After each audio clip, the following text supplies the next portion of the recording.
What is up, everyone? Welcome back to the Analytics Guy. I am River Caraba, the Analytics Guy, helping you better understand and use data to achieve your goals. Guys, we have a very awesome video today on somewhat of a controversial, sensitive subject. Today, we're going to be talking all about fake followers.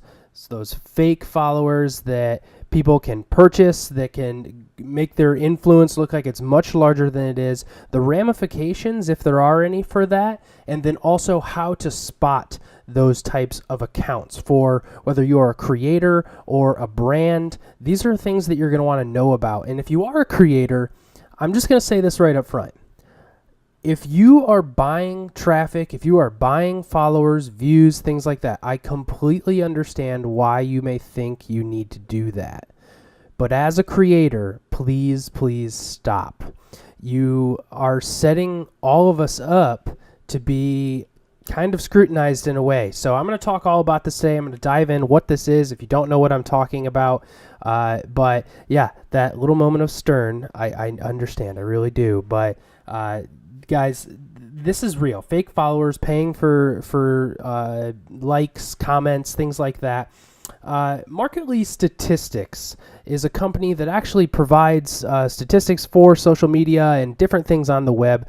They actually have come out with some numbers around this to help us arm ourselves with data as brands, as creators, as creative entrepreneurs, so we can be prepared. And, you know, let's talk about why someone might want to purchase, followers or comments or things like that, right? The first and most apparent reason is social proof, right? Validity, let's call it. I, of all people, can attest to that. I can say that, this channel right now has a small following at the time of this filming. I think we just hit 60 people. That's 60, folks. But all of us on social media, YouTube, I can empathize with, Instagram, right? We tie our value too much to a number, right?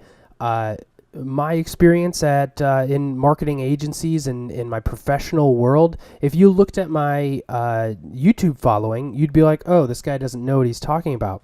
And if you did that, you might be missing out on a really good opportunity, because I think personally, I'm biased, of course, have some really good information to share. Just like you as an artist or whatever you're doing, if you decide to open up an Instagram, if you're a graphic design artist, you want to share some of your art on there, when you start, you're going to be at zero, right? And that has absolutely no bearing on your skill, on your worth. So please do not ever try to assign worth to a number like that. The other next reason is just to impress others, right? Oh, I got a follower. I got 50,000 followers. I have 100,000 followers. I'm important, right? And for the same reason, don't try to tie your value, your worth to a number. It's just not important. And then the other thing is to try to increase your natural growth. I think that, and me on a subconscious level, whenever I discover new channels, the last thing that I try to look at is their subscriber number, their follower number, right? But it's super easy to be on the fence maybe about their content, and then you look at their follower number, and then that's when you make your final decision. You go, oh, they have 100,000 followers, so they must be good. I'm going to follow them. Or if they have 300 followers, you might like their content, but you're like, oh, yeah, they only have 300, right? Don't do that. I encourage you not to try to do that. But these are the reasons why people are buying followers, right? It makes sense. But I'm just going to say this right out in front. I do not, under any circumstance, recommend purchasing followers, okay? So that means that you are paying for some sort of service or whatever it is, ClickBank, to come in and give you artificial followings. I have news for you when it comes to YouTube specifically. That is against the terms and service of YouTube. So terms and service, if you don't know what those are, all of us agree to it when we check that little box when we sign up for our YouTube channels, right? And this falls under the spam, deceptive practices, and scam term under the YouTube under artificial traffic spam. Okay, so that means that if YouTube finds out that you're in violation of this, you could be terminated from the entire platform. So if you're a creator or a business that wants to establish yourself and drive traffic and views and things like that from YouTube, that could be devastating because it could all be over right there. If they don't shut down your channel, it also could result in a strike against your channel, which we all know what strikes are. If you do not know, that is where YouTube is deciding to more or less give you a warning saying, hey, stop whatever that thing is you're doing, because it's not gonna end well, right? So the good thing is, though, if you think that you need these followers to succeed, it's really not the truth, because as we've talked about in other videos on this channel, watch time, session time, those are the things that are the most important, meaning the number of minutes, hours that people are watching your videos, and the amount of time that you are driving a viewer to stay on YouTube. So even if that's driving them to another channel, in our last video, I recommended, going to check out the channel Leg Life because they helped us out with our video. If somebody watches my video and then goes watch a bunch of their videos, my channel still gets partial credit for those watch minutes. So that's what helps the algorithm. That's what's going to help promote you. So just be advised against that. It's not something that you want to do. Just don't do it, please. But let's talk about now how can we determine if a partner, influencer, creator is paying for views. Now, this is Marketly Statistics numbers. I just want to share that. These numbers are our best guess at doing this. Now, it doesn't mean that if, let's say, you compute this engagement rate that I'm about to give you, and you fall into outside of one of these categories, it doesn't mean you have a fake account. It just means that statistically speaking, the channels, the handles that fall into these categories do typically are not doing well, right? So I particularly want to talk about Instagram right now. So not necessarily YouTube. YouTube is much more difficult to understand if people are paying for followers, but let's talk about Instagram right now, okay? So the first thing that we're going to talk about on Instagram, just shuffling my notes here, is how to calculate these engagement rates, okay? So the most common form of engagement rate to calculate, which also, if you have a media kit that you're using to get brand deals, might be a good thing to put into your media kit as an engagement rate. So you get that by taking your total number of likes, okay, plus your total number of comments, and then divide that by the number of followers, okay? So now you're going to likely get like a fraction of a percentage, okay? And that is understandable. That is okay.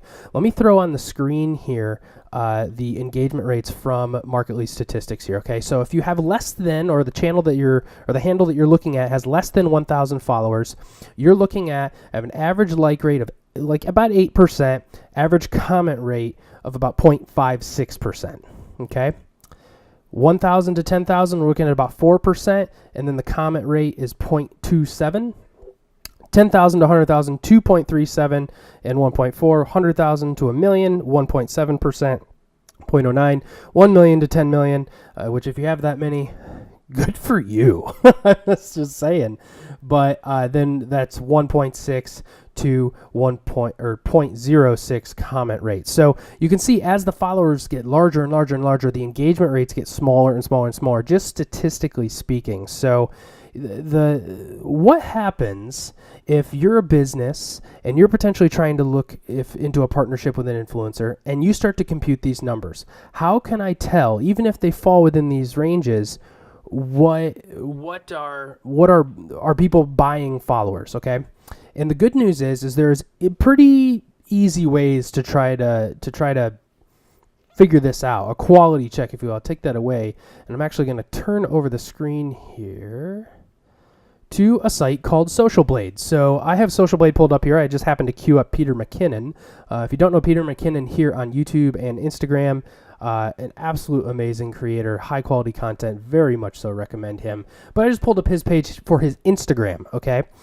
Peter is accumulating an absolutely amazing level of followers every day, averaging about 2,500. That is silly. You can look up any of your channels also here on Social Blade if they're public. You can come in here and understand what the detailed statistics here. This video is not sponsored by any means, but it's just a really cool tool. You can check it out, like when you're based on the rate in which you're accumulating people, when would you hit these milestones? So right now it says in 148 days, Peter McKinnon's going to hit 1 million Instagram followers. Right now he's at 625,000. That's silly. That's just so good. Good for you, Peter, if you're watching this by some means. But Social Blade, you can come in here and start to understand, are there any weird anomalies, right?